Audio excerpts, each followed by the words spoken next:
I don't think I'd be that different, honestly. I dropped the whole trying to be something for somebody a long time ago, so I pretty much walk through the world except when I want to be funny or I want to do something outrageous. I don't have any trouble being myself, and I don't have any trouble saying no when I mean no. I don't feel there is a, pressing responsibility to please everyone. I'm not unkind to people. No. I love people. I would much prefer saying hello and who are you and what are you doing today than giving a selfie, because selfies stop the world. They stop life. You then go like that, and it's going on Instagram to give people a false sense of relevance. People talk about depression all the time. The difference between depression and sadness is just, from happenstance. Whatever happened or didn't happen for you, or, grief or whatever it is. And depression is your body saying, I don't want to be this character anymore. I don't want to hold up this avatar that you've created in the world. It's too much for me. Deep rest. Your body needs to be depressed. It needs deep rest from the character that you've been trying to play. I act because I'm broken in a lot of pieces, and acting gives me a chance to reconfigure those pieces into 1,000 different things that are positive for people to watch. Was there ever a moment where you first sort of realized, like, I want to be a performer. This is the thing that I want to do with my life? There was never any other choice. From the time that there was consciousness in the body, I was looking at a man named Percy, my dad, who was the most incredible character that you'd ever meet. If you met him for 5 minutes, you thought you knew him for 50 years. And he wrapped everyone that came into our house in stories and jokes, and I became his calling at a certain point, and he was always super behind me. But from the first time I can remember, him just lighting up the room, and him just like wrapping everybody in a story or whatever, and going, oh, that's the thing I want to do. That's what I want to be. My father could have been a great comedian, but he didn't believe that was possible for him. And so he made a conservative choice. Instead, he got a safe job as an accountant. And when I was 12 years old, he was let go from that safe job. And our family had to do whatever we could to survive. I learned many great lessons from my father, not the least of which was that you can fail at what you don't want. So you might as well take a chance on doing what you love. I watched the effect of my father's love and humor and how it altered the world around me. And I thought, that's something to do. That's something worth my time. It wasn't long before I started acting up. People would come over to the house and they'd be greeted by a 7-year-old throwing himself down a large flight of stairs. They would say, "What happened?" And I would say, "I don't know. Let's check the replay." I'd go back to the top of the stairs and come back down in slow motion.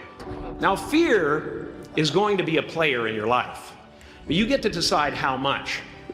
You can spend your whole life imagining ghosts, worrying about the pathway to the future, but all there will ever be is what's happening here, and the decisions we make in this moment, which are based in either love or fear.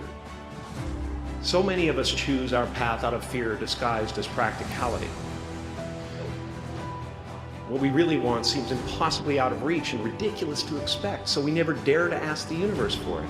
When I was about 28, after a decade as a professional comedian, I realized one night in LA that the purpose of my life had always been to free people from concern, just like my dad. The only one I hadn't freed was myself, and that's when my search for identity deepened. I wondered who I'd be without my fame. Who would I be if I said things that people didn't want to hear? Or if I defied their expectations of me? And that piece that we're after lies somewhere beyond personality, beyond the perception of others, beyond invention and disguise, even beyond effort itself.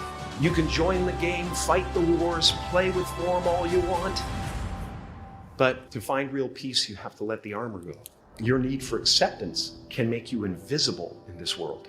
Don't let anything stand in the way of the light that shines through this form. Risk being seen in all of your glory. Your job is not to figure out how it's going to happen for you, but to open the door in your head And when the door opens in real life, just walk through it. And don't worry if you miss your cue, because there's always doors opening. They keep opening. And when I say life doesn't happen to you, it happens for you, I really don't know if that's true. I'm just making a conscious choice to perceive challenges as something beneficial so that I can deal with them in the most productive way. You'll come up with your own style. That's part of the fun.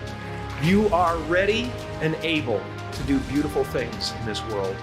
And after you walk through those doors today, you will only ever have two choices: love or fear. Choose love, and don't ever let fear turn you against your playful heart. What's happening right now inside everybody is they're going, who am I? And they're depressed.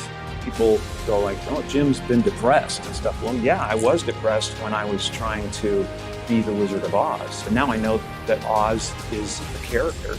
You know, I think everybody deals with that. Everybody walks around and they go like, why am I depressed?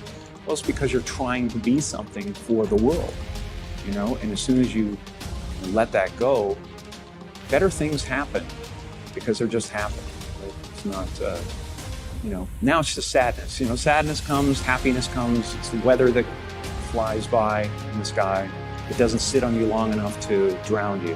A few months ago, I woke up and I suddenly got it.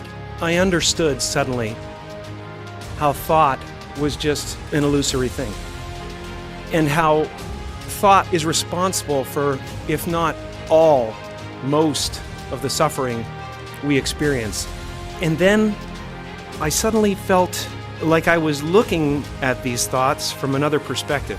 And I wondered, who is it that's aware that I'm thinking? And suddenly I was thrown into this expansive, amazing feeling of freedom from myself, from my problems. You know, when I go to sleep at night, I'm not just a guy going to sleep. I'm two-time Golden Globe winner Jim Carrey going to get some well-needed shut-eye.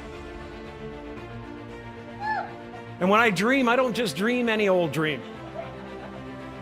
No, sir. I dream about being three-time Golden Globe winning actor Jim Carrey. Because then I would be enough.